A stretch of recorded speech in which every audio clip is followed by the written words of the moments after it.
क्या आपने कभी सोचा है कि समय के माध्यम से यात्रा करना कैसा होगा, ये देखने के लिए कि अतीत में दुनिया कैसी थी या भविष्य क्या है। खैर, कमर कस ले क्योंकि इस वीडियो में हम समय यात्रा के पीछे के अविश्वसनीय विज्ञान की खोज करेंगे और क्या ये वास्तव में संभव है। हेलो दोस्तों, मेरे चैनल में आपका स्वागत है जहां हम कुछ सबसे रोमांचक और दिमाग को हिला देने वाले विषय साझा करते हैं जो आपको कई दिनों तक सोचने पर मजबूर कर देंगे। आज का विषय विज्ञान समय यात्रा के सबसे दिलचस्प पहलुओं में से एक के बारे में है। समय एक आकर्षक अवधारणा है।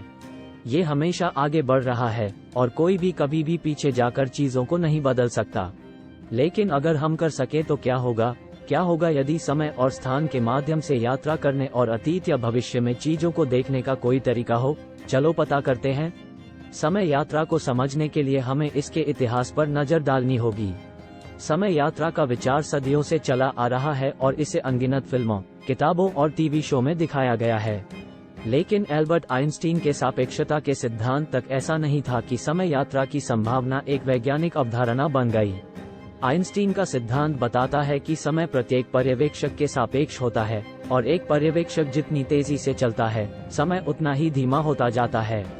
इससे वैज्ञानिकों को यह विश्वास हो गया कि सुपरफास्ट गति या अत्यधिक गुरुत्वाकर्षण बलों के माध्यम से समय के माध्यम से यात्रा करना संभव हो सकता है।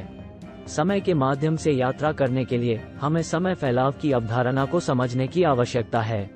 समय फैलाव दो पर्यवेक्षकों द्वारा अलग अलग स्थितियों में मापे गए बीते हुए समय का अंतर है जो एक दूसरे के सापेक्ष घूम रहे हैं या पास के द्रव्यमान से अलग स्थिति में हैं। सामान्य सापेक्षता बताती है कि विशाल वस्तुएं अंतरिक्ष समय के ताने बाने को विकृत कर देती हैं। तो आप ब्लैक होल जैसी किसी विशाल वस्तु के जितना करीब होंगे, समय उतना ही धीमा चलेगा।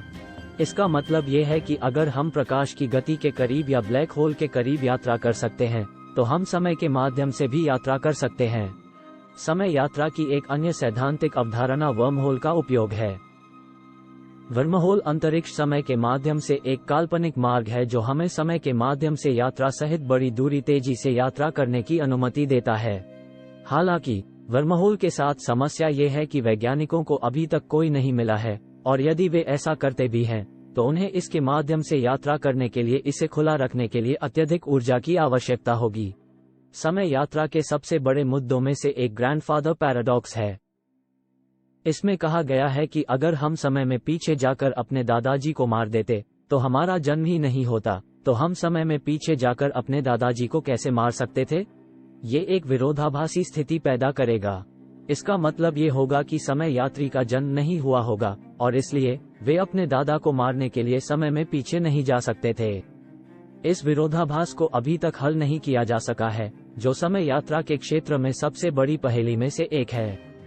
विरोधाभास ने वैज्ञानिकों को समय यात्रा की संभाव्यता के बारे में अपने विचारों और सिद्धांतों पर पुनर्विचार करने और नए सिद्धांतों के साथ आने के लिए मजबूर किया है जो संभावित रूप से इस मुद्दे का समाधान कर सकते हैं।